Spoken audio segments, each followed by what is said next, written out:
Shalom, salam sejahtera bagi Bapak Ibu, Saudara-saudara, anak-anak yang dikasihi oleh Tuhan Yesus Kristus. Jumpa kembali bersama saya Pendeta Eka di dalam renungan firman Tuhan pada hari ini, hari Kamis 30 Juni 2022. Sukacita dan damai sejahtera dari Tuhan Yesus Kristus kiranya menyertai kehidupan kita sekalian. Puji nama Tuhan. Sampai pada pembacaan firman Tuhan hari ini, Amsal yang ketiga, kiranya firman Tuhan memberkati kita sekalian. Sebelum kita merenungkan bagian Amsal pasal 3, kita akan berdoa terlebih dahulu. Tuhan Bapa di surga, di dalam Yesus Kristus, kami mengucapkan syukur terima kasih atas kasih dan pemeliharaan Tuhan pada kami. Kami mau terus memperdengarkan hati pikiran kami kebenaran firman Tuhan. Kau yang mampukan untuk kami dapat memahami apa yang Kau maksudkan. Kau juga menolong untuk kami dapat terapkan dalam hidup kami. Terima kasih Bapa, terpujilah namamu. Demi nama Tuhan Yesus kami berdoa. Haleluya. Amin. Amsal pasal 3 ayat 1 sampai yang ke-24. Demikian firman Tuhan. Hai anakku, janganlah engkau melupakan ajaranku, dan biarlah hatimu memelihara perintahku. Karena panjang umurmu dan lanjut usiamu, serta sejahtera akan ditambahkannya kepadamu. Janganlah kiranya kasih dan setia meninggalkan engkau. Kalungkanlah itu pada lehermu, tuliskanlah itu pada loh hatimu. Maka engkau akan mendapat kasih dan penghargaan dalam pandangan Allah serta manusia. Percayalah kepada Tuhan dengan segenap hatimu dan janganlah bersandar kepada pengertianmu sendiri. Akuilah Dia dalam segala lakumu, maka Ia akan meluruskan jalanmu. Janganlah engkau menganggap dirimu sendiri bijak. Takutlah akan Tuhan dan jauhilah kejahatan. Itulah yang akan menyembuhkan tubuhmu dan menyegarkan tulang-tulangmu. Muliakanlah Tuhan dengan hartamu dan dengan hasil pertama dari segala penghasilanmu. Maka lumbung-lumbungmu akan diisi penuh sampai melimpah-limpah, dan bejana pemerahanmu akan meluap dengan air buah anggurnya.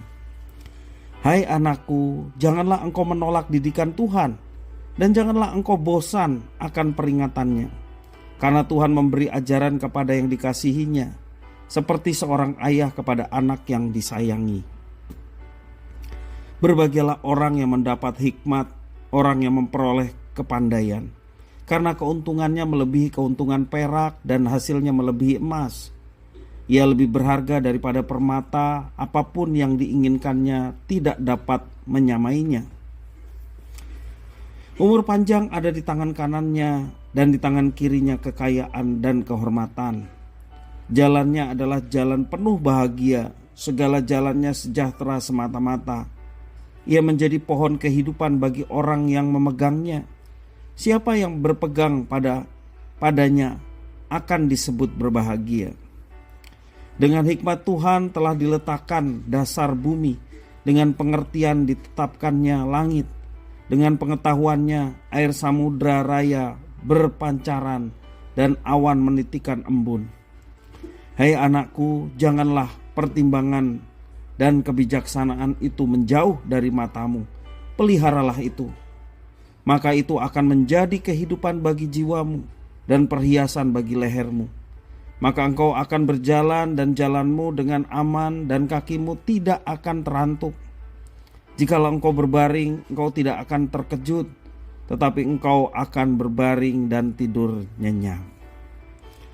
Bapak Ibu, saudara-saudara yang dikasihi oleh Tuhan, apakah kita termasuk orang yang dikenal berhati-hati saat mengambil keputusan, terutama untuk keputusan-keputusan besar, jangka panjang ataupun yang beresiko tinggi?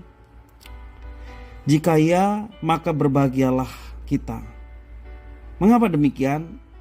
Karena kita tidak hanya sedang menaati nasihat firman Tuhan yang hari ini kita renungkan bersama-sama, tetapi kita sedang menjaga hidup kita dari hal-hal yang dapat berakibat buruk hingga berdampak fatal. Bapak Ibu saudara-saudara, firman Tuhan pada hari ini ditulis untuk memperingatkan kita agar jangan sampai pertimbangan dan kebijaksanaan atau hikmat itu menjauh dari hidup kita. Ada banyak orang akhirnya mengalami kesulitan yang luar biasa karena gemar mengambil keputusan tanpa mempertimbangkan matang-matang, terburu-buru karena desakan waktu, atau ketika kondisinya tidak ideal untuk mengambil sebuah keputusan yang penting. Para ahli juga menasihatkan agar kita tidak mengambil keputusan penting dalam kondisi jiwa tidak tenang atau dalam kondisi tertekan. Secara fisik kita dalam keadaan kurang sehat, kurang fit. Ya, para ahli menasihatkan jangan kita mengambil sebuah keputusan penting saat kondisi-kondisi seperti itu. Menurut nasihat firman Tuhan pada hari ini, Amsal yang ketiga, kita dapat menambahkan hikmat pada pertimbangan.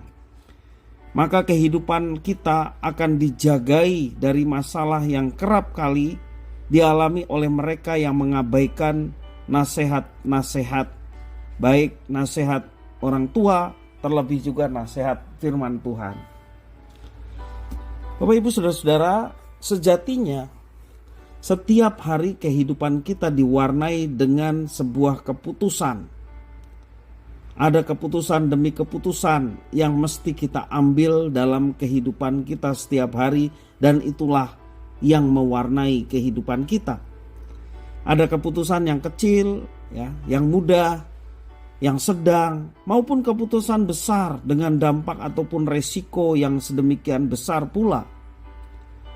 Apapun dampak yang akan dihadapi ketika kita mengambil sebuah keputusan, kita diajarkan untuk senantiasa diberikan hikmat dari Tuhan, kebijaksanaan untuk dapat menimbang segala hal yang harus kita ambil, sehingga ketika kita mengambil satu keputusan, kita memiliki satu keyakinan bahwa itu suatu keputusan yang tepat.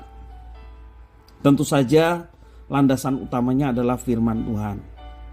Mari kita menuruti nasihat firman Tuhan hari ini demi kebaikan kita, supaya kita jangan mengambil keputusan yang salah, karena keputusan yang salah, apalagi itu berisiko besar, pada akhirnya mendatangkan dampak yang buruk dalam kehidupan kita yang akan datang.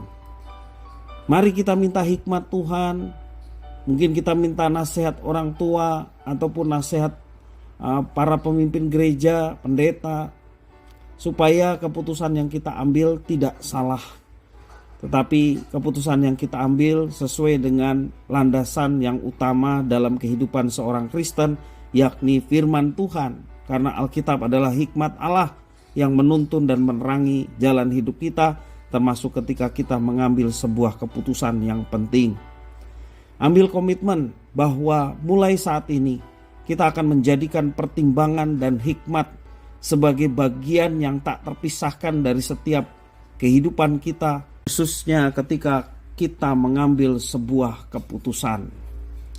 Pertimbangan akan menghindarkan kita dari masalah yang sebenarnya tidak perlu terjadi. Kiranya firman Tuhan memberkati kita sekalian. Mari kita berdoa.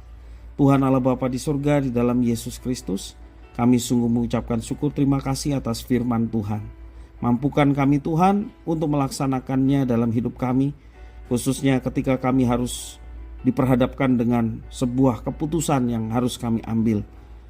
Biarlah landasan hidup kami adalah firman Tuhan, hikmat yang dari Tuhan, yakni firman-Mu menguasai hati dan pikiran kami, sehingga kami ditolong, diberikan kebijaksanaan, hikmat.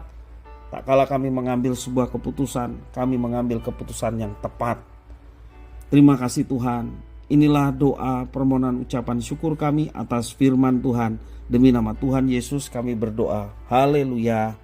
Amin.